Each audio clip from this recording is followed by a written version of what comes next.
നമസ്കാരം. ഐക്യ ഇസ്രായേൽ രൂപീകരിക്കുമെന്ന് കൂടുതൽ വ്യക്തമാക്കി കഴിഞ്ഞ ദിവസമായിരുന്നു ഇസ്രായേൽ പ്രധാനമന്ത്രി ബെഞ്ചമിൻ നെതന്യാഹു രംഗത്തെത്തിയത്. ഇസ്രായേലിന്റെ പുതിയ ഭൂപടം പങ്കിട്ടായിരുന്നു അദ്ദേഹം ആ ഒരു പ്രഖ്യാപനം നടത്തിയത് എന്നാണ് പുറത്തുവരുന്ന വിവരങ്ങളിൽ പറയുന്നത്.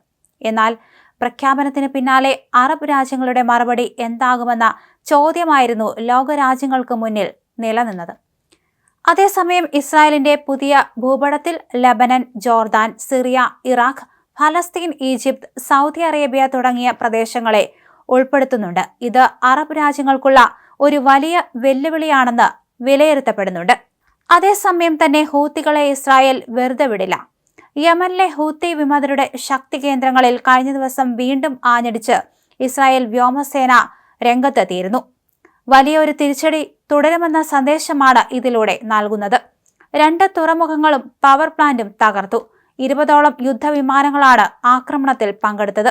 കഴിഞ്ഞ ദിവസം ഹൂത്തി വിമതർ ഇറാന്റെ സഹായത്തോടെ തങ്ങളുടെ രാജ്യത്തേക്ക് നിരന്തരമായി നടത്തുന്ന മിസൈൽ ഡ്രോൺ ആക്രമണങ്ങൾ അവസാനിപ്പിച്ചില്ലെങ്കിൽ ഗുരുതരമായ പ്രത്യാഘാതം ഉണ്ടാകുമെന്ന ഇസ്രായേലിന്റെ മുന്നറിയിപ്പിന് തൊട്ടു പിന്നാലെയാണ് യമനിൽ ശക്തമായ സൈനിക നടപടിയുമായി ഇസ്രായേൽ രംഗത്തെത്തിയത്.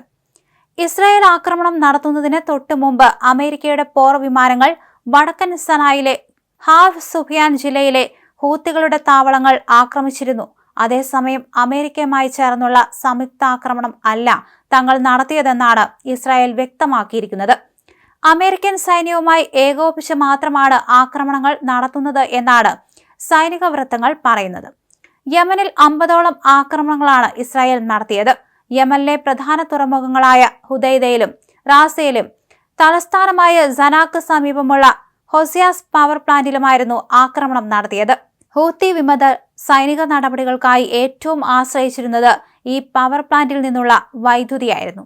അതേസമയം കഴിഞ്ഞ വെള്ളിയാഴ്ച ഇറാൻ മാധ്യമങ്ങൾ സംപ്രേഷണം ചെയ്ത ദൃശ്യങ്ങൾ ലോകത്തെ ഞെട്ടിച്ചിരുന്നു. ഇറാന്റെ ഇസ്ലാമിക റവല്യൂഷണറി ഗാർഡ് കോർപ്സിന്റെ കമാൻഡർ ജനറൽ ഹൊസൈൻ സലാമി ഭൂഗർഭ അറയിലെ മിസൈൽ സംഭരണശാല സന്ദർശിക്കുന്ന ദൃശ്യങ്ങളായിരുന്നു ഇറാനിയൻ മാധ്യമങ്ങൾ പുറത്തുവിട്ടത്. അതിൽ ഒരു ദൃശ്യത്തിൽ സലാമി സൈനികരെ അഭിസംബോധന ചെയ്ത് സംസാരിക്കുന്നതും കാണാം. ഈ രാജ്യത്തിന്റെ വിദൂരതയിലുള്ള പല കോണുകളിലും ദിനംപ്രതി മിസൈലുകളും മറ്റും വർദ്ധിച്ചുകൊണ്ടിരിക്കുകയാണെന്ന് അദ്ദേഹം പറഞ്ഞു.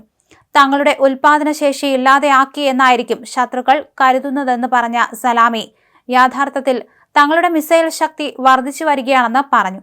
മറ്റൊരു വീഡിയോയിൽ അദ്ദേഹം മിസൈൽ എന്ന് തോന്നിപ്പിക്കുന്ന ഒരു വസ്തു പരിശോധിക്കുന്നതും കാണാം. ഈ ദൃശ്യങ്ങൾ പകർത്തിയത് എന്നാണെന്നോ എവിടെ വെച്ചാണെന്നോ ഇനിയും വ്യക്തമല്ല. 1979 ഇറാനിലെ ഇസ്ലാമിക വിപ്ലവത്തിന് ശേഷം ഇസ്ലാമിക് റിപ്പബ്ലിക്കൻ ആർമി രൂപീകരിച്ച അന്നു മുതൽ സൈന്യത്തിൽ ഉള്ളയാളാണ് സലാമി. താഴേക്കിടയിൽ നിന്നും പടിപടിയായി ഉയർന്ന വ്യക്തി, ഏറെ പ്രകോപനപരമായ പ്രസംഗങ്ങൾക്ക് പേരുകേട്ട വ്യക്തി. മാത്രമല്ല ഇറാൻ പരമാധികാരി അലി ഹുസൈനി ഖമേനിയോട് കടുത്ത വിധേയത്വം പുലർത്തുന്ന വ്യക്തി. കഴിഞ്ഞ ഒക്ടോബറിൽ ടെഹ്റാനിലും പടിഞ്ഞാറൻ ഇറാനിലുമുള്ള മിസൈൽ ഫാക്ടറികൾ വ്യോമാക്രമണത്തിലൂടെ ഇസ്രായേൽ തകർത്തു എന്ന് അവകാശപ്പെട്ടിരുന്നു. എന്നാൽ ആക്രമണത്തിൽ കാര്യമായ നഷ്ടമൊന്നും സംഭവിച്ചില്ല എന്ന നിലപാടായിരുന്നു ഇറാന്റേത്.